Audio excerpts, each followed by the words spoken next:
So you're looking for more information on crypto wallets so you can store and grow your crypto for the long term? Well, in this video, I'm going to share in full detail what they are, how they work, and how you can actually get access to them. So you definitely want to stick with me all the way through this video so you don't miss anything. Now, my name is Rakeem Madison, and with that being said, we're going to go ahead and jump right into today's content. All right, so I put together this Google Doc and we're going to go throughout this so you can have complete clarity of exactly what's going on about cryptocurrency wallets. All right, so here we go. So it says, how do cryptocurrency wallets work? They provide the tools required to interact with a blockchain. They generate the necessary information to send and receive cryptocurrency via blockchain transactions. So what that means is, like, when you hear somebody say, hey, I'm about to store my crypto on this particular wallet, that's what they're referring to, right? It's really the communication between the blockchain and the wallet versus them actually storing coins on there, right? So hopefully that part right there makes sense. If it doesn't, just let me know down below in the comments. So what type of wallets are there, right? So hot wallet. Now a hot wallet is anything that's connected to the internet, right? So when you think about like electricity and you hear somebody say, is it hot? Think of it like the same concept. So something like Binance or something like Coinbase or something along those lines, those will be considered hot wallets. And we're going to jump into the different types of hot wallets and different types of cold wallets once we, kind of progress throughout the rest of the video. Now, the pros to hot wallets is they're easy to set up, like Coinbase, super simple. Binance, super simple, right? And then the funds are quickly accessible. So like if you're a trader, that's going to be beneficial for you. Or if you're just a frequent user, then boom, that's that's going to be beneficial. Now the cons to it is it's more open to like online hacking attempts, right? Because it's connected to the internet. I can't even speak today, right?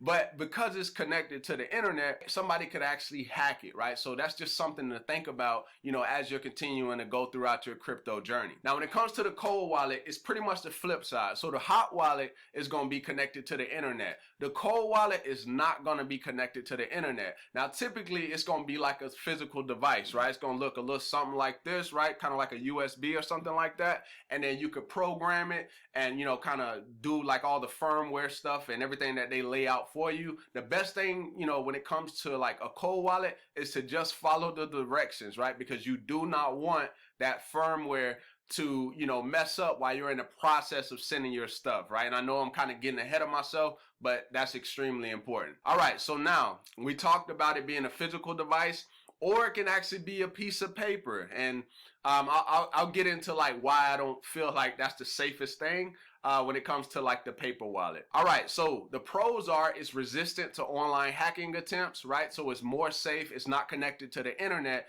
but I'll talk about why I believe there's still a little bit of risk as well. All right, so now cons, they may present risk if the firmware implementation is not done properly. So that's what I was talking about earlier when I was like, well, if the firmware kind of messes up while you're in the process of doing your thing, that's not going to be a good day, right? You're going to probably be like this right here.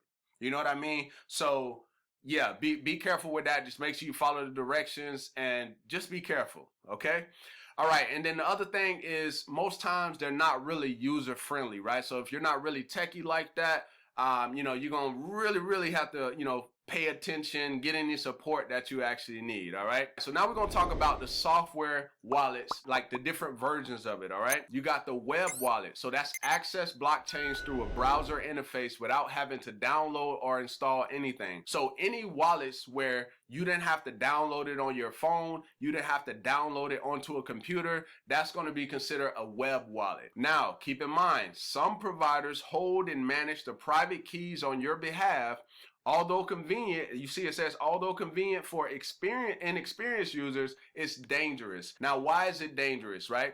So if you've ever heard of a rug pull, go ahead and just, put that down below in the comments, put rug pull. Now, the thing about that is if they have access, if anybody has access to your private keys, they can literally do a rug pull and take away all of your funds, right? So that's why it's so important that you don't show your private key to anybody. And with this being the fact that the service providers can actually do it on your behalf, be careful. They could actually do a rug pull on you. Right, so that's just something, just to kind of educate you a little bit. All right, so the next type of wallet is a desktop wallet. It is a software you can download on your computer or on your mobile device, which as you can see, that's the next type of wallet. So when you do that, that would be something like Exodus, right? So I've been using the Exodus wallet since about 2016 when I first got started. There are some other types of wallets, but for me, it's mostly been like Exodus. I've used Coinbase for the most part, and then I've used some other exchanges, but those are the ones that I've used for the most part. We don't really need to talk too much on the mobile, right? Because it's pretty much the same thing. The only difference is this one is on your desktop, and then this one you're downloading to like a mobile device, something kind of like Trust Wallet, if you're familiar, right? Or you can just do research after, you know, watching this video. All right, so we're gonna move on to the hardware wallets, right? So like I said, it's like a physical device, or it could be a piece of paper like this, right?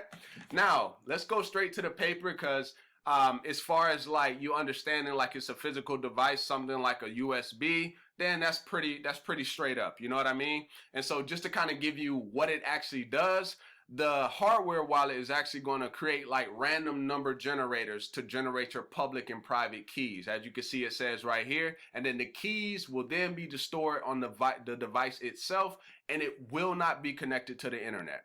Now, as far as the paper wallets, it's a piece of paper on which a crypto address and its private key are physically printed out in the form of QR codes. Now, what I don't like about this, and this is why I'm going to consider this method, like the paper wallet method, not to be safe at all, because you're physically printing out a paper with a crypto address and the private key. Okay, now remember what I said about the private key. Let's just say you actually lose this piece of paper, or somebody gets access to this and they really understand what they're doing. They're literally going to be able to rug pull you, right? So that's why I feel like this is more of like an obsolete method, and it's not really reliable. And if you disagree, let me know down below in the comments. You know, let me know if you're actually using, you know, like the paper wallet method, because I don't really think there's too many people out there actually still using that. And then one of the things you got to know as far as a major flaw with it, a major flaw of paper wallets is that they aren't suitable for sending funds partially. So you can't send like partial funds. You literally got to send your entire balance all at once. So let's just imagine, right? Let's just say you got $100,000 on like, you know, something that looks like this, right? And then now you got to send the entire balance all at once. Now let's just say, you know, something happens. We don't want nothing to happen, but let's just say something happens and boom, $100,000 gone, or $200,000 gone, or $50,000 gone. And I'm sure you don't want that. And another little tip I want to give you is you never want to have all of your crypto in one place, because let's just say you got all of your crypto on one of these. Guess what? That's lost. Guess what? Your entire crypto portfolio is gone. All right, so split your stuff up, right? Split it up into different exchanges. That way everything isn't going all at once, okay? So this kind of like gives you an you know, more like a view of what this is actually like breaking down. So if you import your paper wallet private key into a desktop wallet and just spend part of the funds, the remaining funds will go back to a change address, right? That is automatically generated by the Bitcoin protocol. And if you don't manually set the address to the one that you control, I'm gonna read that again. If you don't manually set the change address to the one that you can control, you will likely lose your funds. Let me stop. Let's just do a moment of silence, because if anybody watching this video loses their funds, they're gonna be a very, very sad person. Okay, so hopefully this information was valuable. Hopefully you got some value with what I just shared with you. And if you did, definitely go ahead and give me a thumbs up. Also, drop me a comment down below letting me know if this was valuable. And also drop the type of wallets, the names of the wallets that you're using. No links, please, right? We're not trying to spam the comments or anything like that. But just drop down the wallets that you're using, because maybe somebody else could benefit from using those wallets, all right? And none of the people who be dropping those comments that be like, you know, those spam comments, oh, this person on Instagram and all that other stuff. Y'all, please watch out for that type of stuff, all right? So, like I said, hopefully you got some value from this video. And if you did, definitely go ahead and give me a thumbs up. Drop me a comment down below letting me know how valuable this was. And down below in the description, I have a way for you to get one of the hot wallets, like I was saying, with like Coinbase, I don't have the Exodus down there, but I will eventually, at some point drop the Trezor, which is the ones more like the physical devices, and I may drop the Ledger as well down there in the description. All right. So with that being said, I look forward to seeing you in the next video. Peace.